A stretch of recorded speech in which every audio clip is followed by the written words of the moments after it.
Last week was Tesla's shareholder meeting where we learned a bunch of new things. There were some pretty interesting ones and some that sounded perhaps a little bit crazy, but maybe the craziest of all, Elon's comp plan passed. And if we want to talk crazy, well, I can think of no better person than Gali from Hyperchange. So good to have you on the show. Let's get into some quick chats about this. I'm Brian. Welcome to Futuraza. Great to be here, Brian. Thanks for having What me. fun. What a week. Oh my goodness. We got to meet so many great people, connect with viewers and people who know more about a lot of things Tesla related than we do, no matter how closely we follow it. There's always going to be somebody who knows something. Yeah, it was great vibes. Yeah, a lot of engineers in the audience, and all of them are like, I know one little thing that fits this puzzle. And you just keep putting them together, and pretty soon you're there. At the shareholder meeting, what was the craziest thing you heard? I mean, one of the craziest things is that you can upload your brain to a new robot body in Optimus eventually. I mean, there was a lot of crazy things. Optimus being everyone's personal health companion or kind of disrupting a Yeah. doctor. I thought that got me personally pumped because I think I'm going to need that in the future. And the Tesla chip fab, that is something no one saw coming. Tesla's gonna be, I think we think of SpaceX as the space company, but I actually in the shareholder meeting was kind of like, actually maybe like Tesla's gonna play a big role in space. The first thing we're sending up is Optimus bots. He even mentioned Tesla building like a Mars rover moon dune buggy thing. So I was pretty hyped on that. Well, let's start with the Optimus Health Bot. It just makes sense, right? It can't be a surgeon today, but version 3 might be capable of triage. Okay, that frees up the person who's been doing triage to move one step up the ladder. And then you move them up to, certified nurse's assistant, the CNA, then an LPN, and and so on you go. I can see that happening. Is there a shortage of healthcare workers? Yeah. Yeah, Like I feel yeah, like it's really hard to get a doctor's appointment when you need one. yes, And at everyone's been asking AI about their problems already. yes, yes, and we see it at every level. There's not enough at any level in the healthcare industry, and the boomers are still aging, and Gen X is catching up quick. I'm sad to inform you, in case you didn't own a calendar. So that part is very exciting. On the uploading consciousness, that is, first of all, hats off to the asker of the question. That is a very bold one, It and was I did. Xander, I think. Oh, was it Xander? I Yeah, couldn't see. I was just coming back from the restroom. I love it. Uh, but I did appreciate that Elon said, it'll be like you. It won't be you. It won't be you. You will be dead. But it will be yeah. your friends and Uh-oh. family will have you around like a photograph, but better and creepier. So that's fun, but it's an interesting challenge. Today's technology isn't there. That doesn't mean it won't be in 10 years, even. Mhm. On the dune buggy thing, I loved it.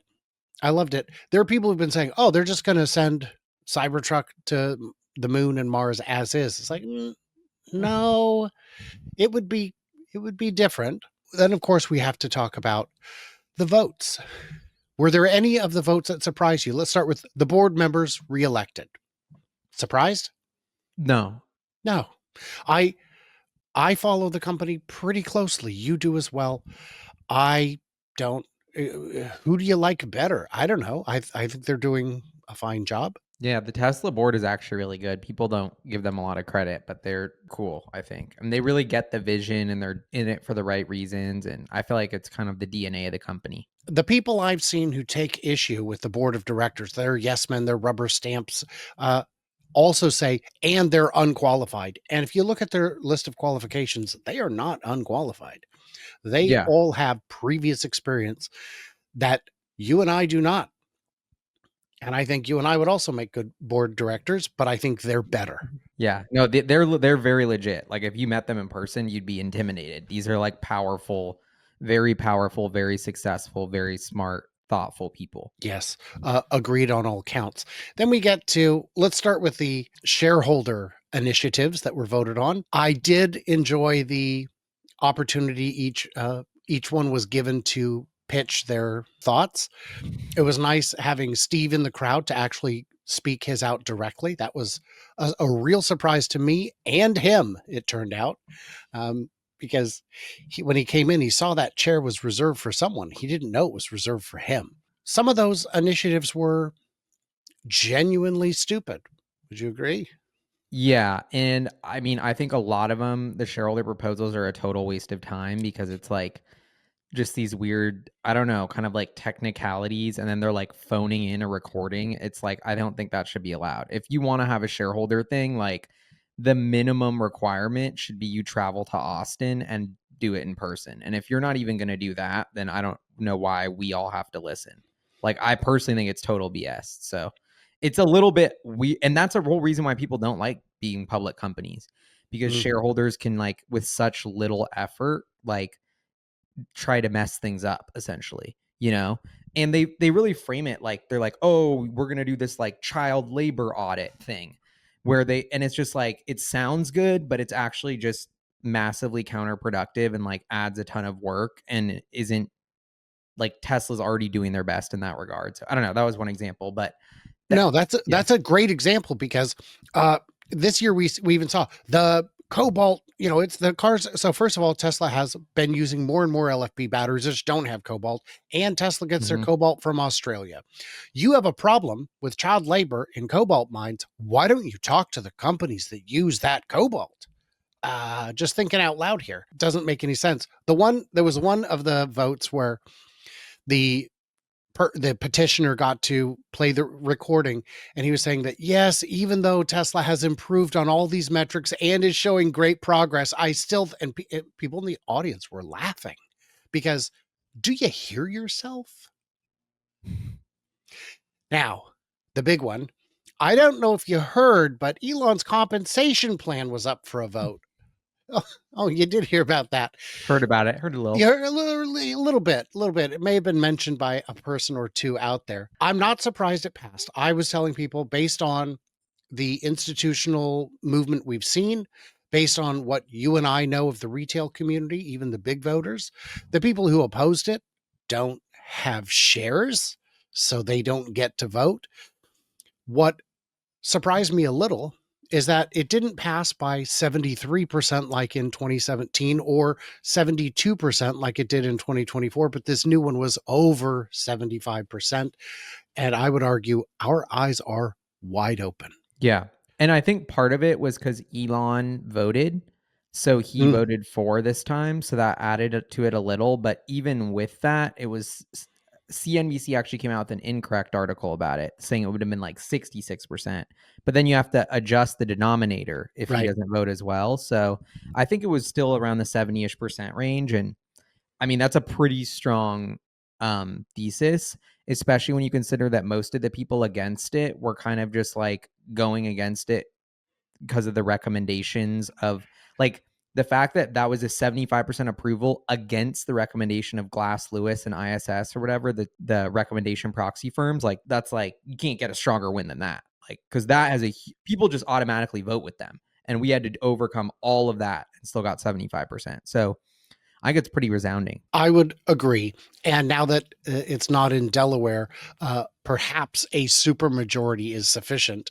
Uh, but we'll find out. Question for you is it crazy? Is this pay package crazy? I don't think so at all. I actually think it should be like the norm for executives, and it's just the idea of aligning incentives. Like, Elon doesn't get cash compensation. Just the idea that if you execute on behalf of shareholders, then you'll be able to get a piece of the company. We're kind of all on the same page to grow the company. I think it is truly like a new gold standard for executive compensation, aligning incentives for small retail investors. That's what I think is so ironic, because everyone's spinning it as like Elon Musk, blah, blah, blah, like this greedy business guy. It's like, actually, this is the most shareholder friendly to like the little people like you and me, tiny shareholders. This is the most friendly deal that any public company has. Like GM, it's like everyone else is just making Oh, RJ Scaringe. He's making like $1 million a year in cash. Like, it's ridiculous. Like, who makes $1 million? And they've never turned a profit, by the way. Never no, turned a profit. no. So, and he's making $1 million a year in cash. So it's like things like that where it's like, when you actually kind of look and think it through, it's like this is such a better model than just executives getting super rich no matter what the performance of the company is, but actually being incentivized with the little guy. And that's why so many companies screw over small investors and don't perform well, because they don't have packages like this.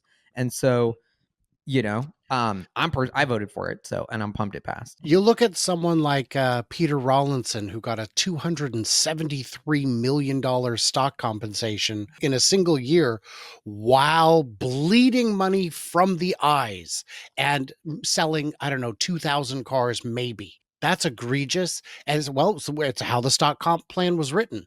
Who wrote that? That's that's mental. Yeah. And yeah, Aaron Ross Sorkin in 2017 looked at the original comp plan and people were saying then, this is crazy. It's too many billions of dollars. And he said, this is perfect. This is, if he doesn't do these things, which are unprecedented, which are crazy, these are, you're going to have to be twice as big as Toyota. That's not possible, right? And it might have been 10 times bigger. I don't remember, but it was a huge amount. And he said, and if he doesn't, when he doesn't get most or even any of the pay. Let's look at this compensation plan. We've got some market cap milestones to hit, but they're paired with any of the operational milestones. I think we can agree that Tesla could fall asleep at the wheel and still hit 20 million cumulative sales over the next 10 years. But if they do that, if that's the only one they hit, they're not going to hit any of the market cap objectives. Do you think? Could they reach 2 trillion in market cap while hitting none of those other milestones and selling fewer cars per year than they do today? I don't know. I think it's if they're gonna I think they're gonna go all out. It won't kind of be like Well, a sure. middle of the road thing, but um a lot depends on if the 20 million cars can drive themselves. Well, that's the thing is I'm just saying taking the most skeptical view. Let's give Yeah. these lying doubters uh, what they want and say, sure, that one thing, if that's the only one they hit, I don't see a path to hitting that market cap growth. I just don't see how it can't happen. Yeah. Of the other milestones, which ones do you think will be hit first? Ooh, I mean, I don't have them in front of me, but I the million bots, that might have to be delivered though, not built. Right. I don't know actually. I would need to pull that up actually. Well, But one of them is 10 million paid FSD subscribers. that one, okay, my one thought on the comp plan is they have to put things like that, but it just assumes too much business model stuff. Hmm. Like, am I an FSD subscriber? Because I bought FSD. I'm not I would say subscribed to. yes, and I think it's in the that is mentioned in the fine print. If you are a paid FSD customer. Okay. I mean, that I think they might hit first then, because I Mhm. feel like that's gonna be FSD has been so useful for me that I feel like it's been blowing away people who don't have Teslas that I give rides to. So I feel like that's gonna be a big like needle mover for sales, and I think a lot of people, I think it's gonna be, I don't even know why they sell a Tesla without FSD, to be honest. But Yeah. yeah. Okay, so looking at the list here, we said the 20 million, we said the 10 million active FSD, we said the 1 million robots delivered. So it's 1 million and 1 million robo taxis in commercial operation. I think that's gonna take a really long time. But would you count it if it was my robo taxi? Ooh, I think that is gonna be may never happen or is gonna be even longer, because I just don't think people wanna do that. I don't know. Well, Maybe they anyone who do, owns but a Turo fleet would turn theirs over. true, They would just look true. at it and say which way pays better. That's what I I'm guess doing. if I could truly click a button and let my car go, I probably would, but I'm skeptical. I don't know. I don't know. It seems like too much with like the cleaning and I have to park it a special way. I think it'll be more like fleet operators than normal people potentially, but I agree. I've talked to a number of people who live in small towns who say, I would put mine out just as a community service because we oh, don't that's have cool. anything and we need it. And That's what I I've like that. Yeah, and what I've said is Tesla will have cyber cabs in Portland and Olympia and Vancouver, but they're not going to have one in Longview. It doesn't make sense. You can't justify the cost of the cleaning Mm, hub, but I could have one. I could put 2 or 3 out. That would probably be enough to cover most of what the city needs. So, yeah. but those 3 are not going to get us to a million. What about now? The rest are all EBITDA numbers, starting at You did 50 it. billion, 50 billion, and scaling to 400 billion. So That's crazy. Yeah. just $1 billion a day plus. Yeah. And that's like more profit than I'm pretty sure anyone else is making. Maybe like Well, Saudi Aramco is like making something like that. But maybe, maybe uh even then, I'm not sure. yeah, so that would be crazy. I mean, even if, although it is adjusted EBITDA or like EBITDA with like, I don't know. So I'm not a big fan of EBITDA to be honest, because it removes depreciation and amortization, which are real expenses that you Mm, just paid for them at a different time. So I don't know. I've never been a fan of EBITDA to be honest, but so that'll make it a little easier for them to hit those numbers. hmm hmm If Elon gets this and he becomes, the first trillionaire, uh, do you think that the people who hate him for no reason or jealousy or financial reasons, do you think they'll give him any credit for being the first person to pay a $500 billion in taxes in a single year? Because a $500 billion is more than the budget of all but the top 14 countries in the world. All the other That would be countries crazy. have a budget of less than a $500 billion a year. Do you think that'll quiet him? No. I I think they're really only don't. I don't know. I think actually this is the biggest risk to Tesla is the Luddite movement, which is just I never thought it would be possible because at first it was like Tesla's not going to succeed. It's a dumb idea, blah blah blah. Nobody wants electric cars. Now it's like Tesla's so successful and powerful, we have to stop them. It's like pick a side, dude.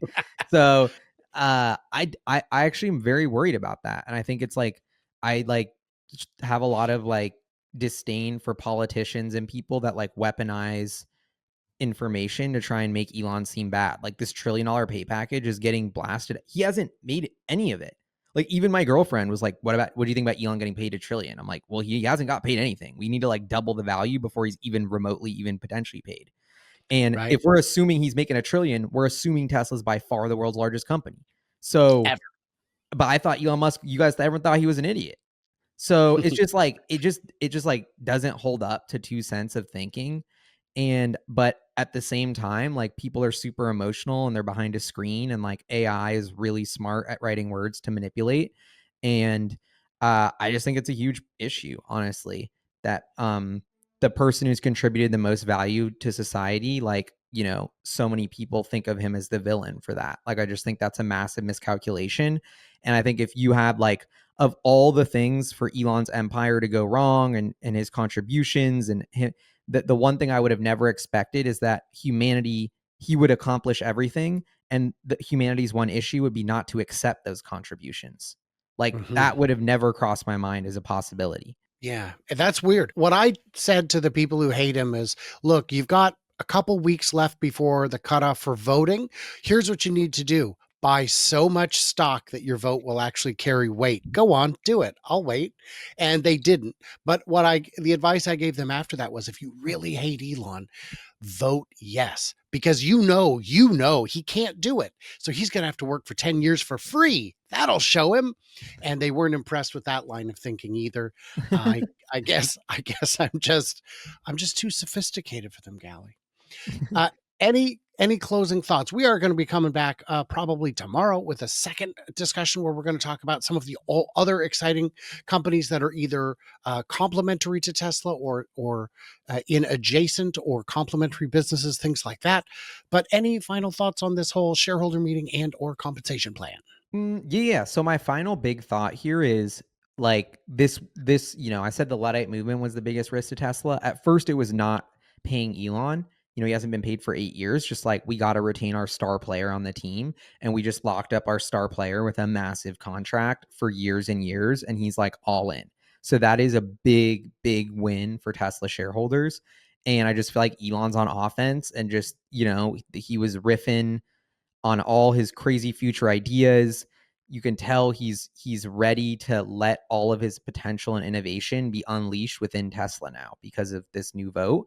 And that's like a super powerful thing. So, he said it. This isn't a new chapter for Tesla, it's a new book.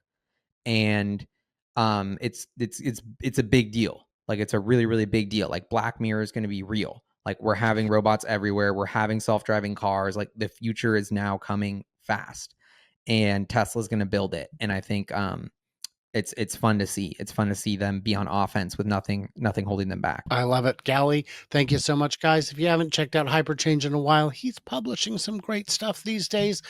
He's always published great stuff, some of it quite cinematic, like when he decided, I'm going to race my Model Y all-wheel drive and then do it again after buying acceleration boost. That was such a fun video. I've Oh, I appreciate it. shared it That with was a so good many one. people. It was beautiful. It was well done, and all of the pieces just fell together as they were supposed to, but they did. Yep. So guys, in the comments, what did we miss? What do we misunderstand? What do you think of all these crazy thoughts? And everybody else, stay tuned, stay juicy, and I cannot wait to hear from you clever robots on the flippity flop.